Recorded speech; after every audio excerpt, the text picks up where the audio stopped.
Hello children. आज हम पढ़ेंगे लेसन 3 किरमिच की गेंद। गर्मी की छुट्टियां थी। दोपहर के समय दिनेश घर में बैठा कोई कहानी पढ़ रहा था। तभी पेड़ के पत्तों को हिलाती हुई कोई वस्तु धम से घर के पीछे वाले बगीचे में गिरी। दिनेश आवाज़ से पहचान गया कि वह वस्तु क्या हो सकती है।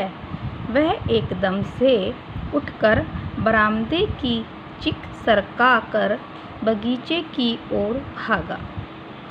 अरे अरे बेटा, कहाँ जा रहा है? बाहर लू चल रही है। दिनेश की माँ मशीन चलाते चलाते एकदम ज़ोर से बोली, परंतु दिनेश रुका नहीं। उसने पैरों में चप्पल भी नहीं पहनी। जून का महीना था। धरती तवे की तरह तप रही थी, पर दिनेश को पैरों के जलने की भी चिंता नहीं थी। वह जहाँ से आवाज़ आई थी उसी ओर भाग चला। सामने की क्यारी में भिंडियों के ऊंचे ऊंचे पौधे थे। एक ओर सीताफल की घनी बेल फैली हुई थी।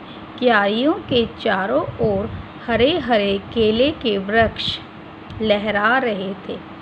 दिनेश ने जल्दी जल्दी भिंडियों के पौधों को उलटना पलटना आरंभ किया। जब वहाँ कुछ नहीं मिला तो उसने सारी सीताफल की बेल छान मारी। बराबर में ही घूस ने गड्ढे बना रखे थे। ढूंढते ढूंढते जब उसकी निगाह उधर गई तो उसने देखा कि गड्ढे के ऊपर ही एक बिल्कुल नई चमचमाती किरमिच की गेंद पड़ी है। दिनेश ने हाथ बढ़ाकर गेंद उठा ली। लगता था जैसे किसी ने उसे आज ही बाजार से खरीदा है। उसने उसे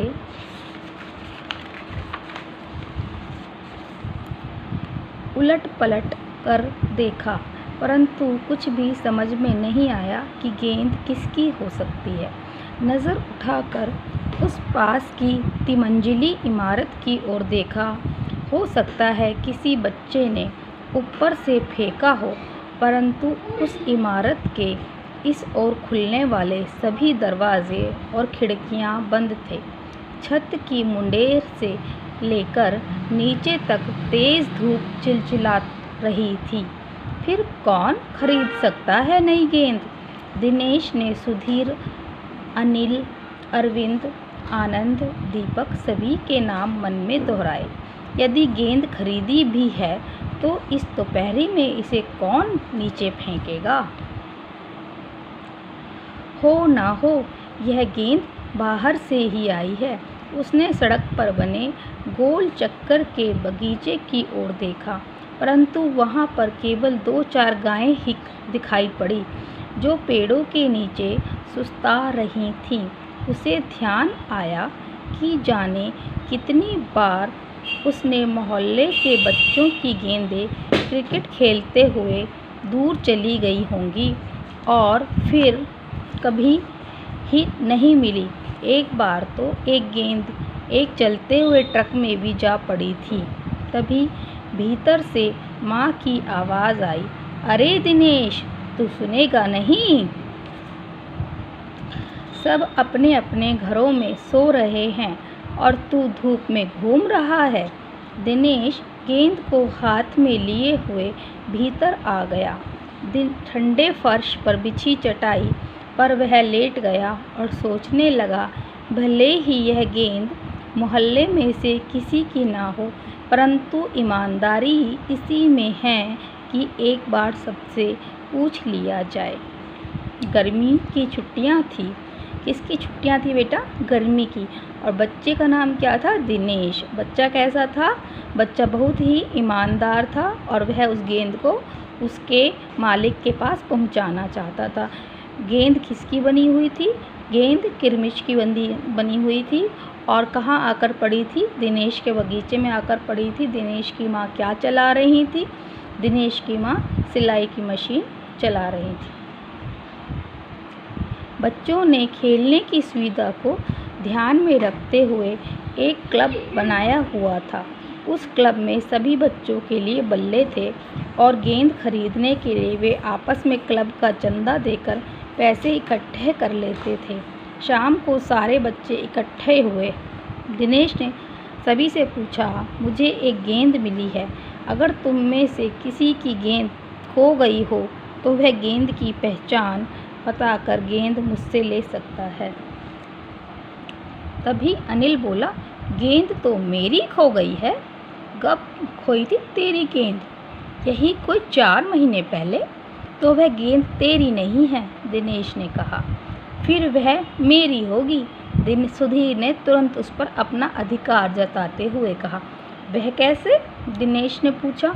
तू मुझे गेंद दिखा दे, मैं अपनी निशानी बता दूंगा।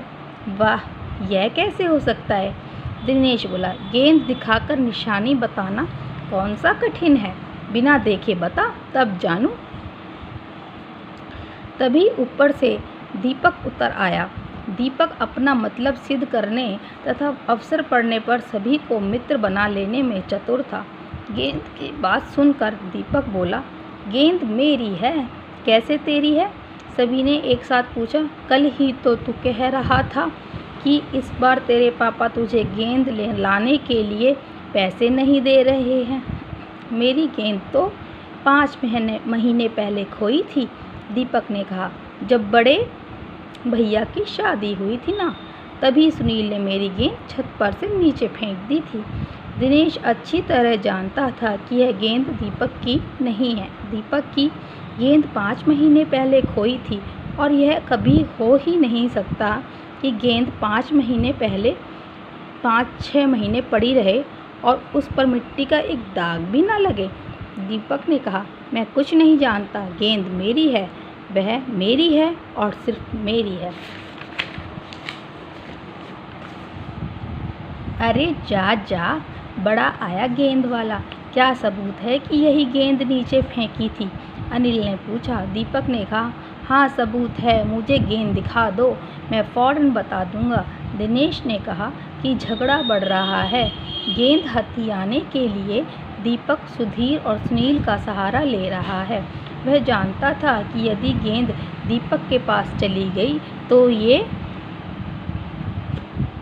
तीनों मिलकर खेलेंगे।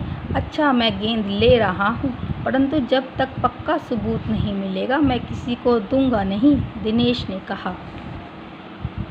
ये देखिए बेटा, ये बच्चे हैं जो कि आपस में झगड़ रहे हैं और बता रहे हैं कि गेंद उनकी है। कोई कह रहा है कि मेरी है, सुधीर कह रहा है मेरी है, दीपक कह रहा है मेरी है, अरविंद कह रहा है मेरी है। तो दिनेश को समझ नहीं आ रहा है कि गेंद किसकी है। गेंद आ गई। दीपक उसे देखते ही बोला, यह मेरी है, यही है मेरी गेंद। यह लाल रंग का निशान मेरी ही गेंद पर था। वाह, सभी गेंदों पर ऐसे ही निशान होते हैं, अनिल ने दिनेश का साथ देते हुए कहा।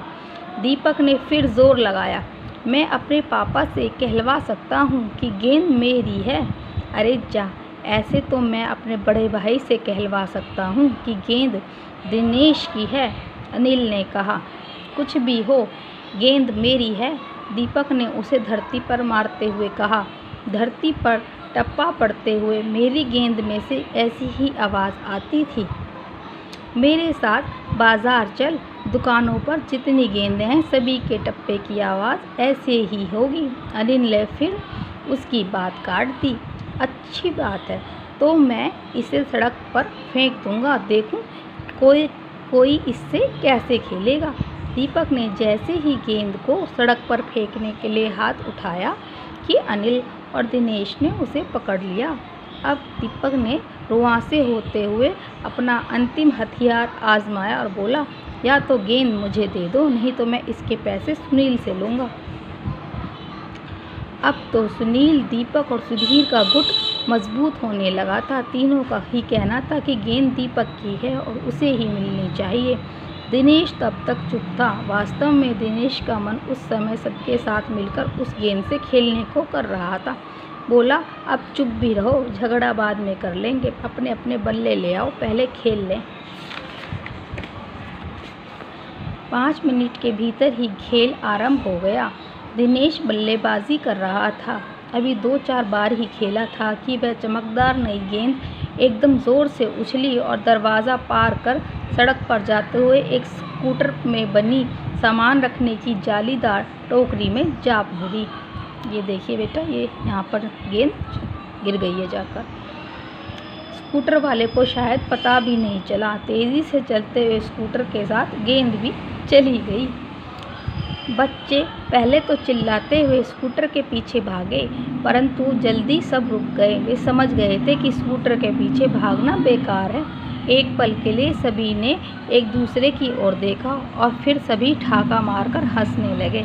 देखिए बेटा, ये सब बच्चे गेंद को अपना अपना बता रहे थे और गेंद किसी को भी नहीं मिली। और गेंद किसको मिली? गेंद मिली स्कूटर वाले को, जिसको पता भी नहीं चला और ज़रूरत भी नहीं थी, क्योंकि इतने बड़े आदमी गेंद से नहीं खेला करते। तो बेटा, ये था आपका लेसन किरमिच की गेंद। अच्छे से पढ़ लीजिएगा। Thank you very much for watching, and if you want to subscribe me, please press the button and you will get the notifications. Thank you very much.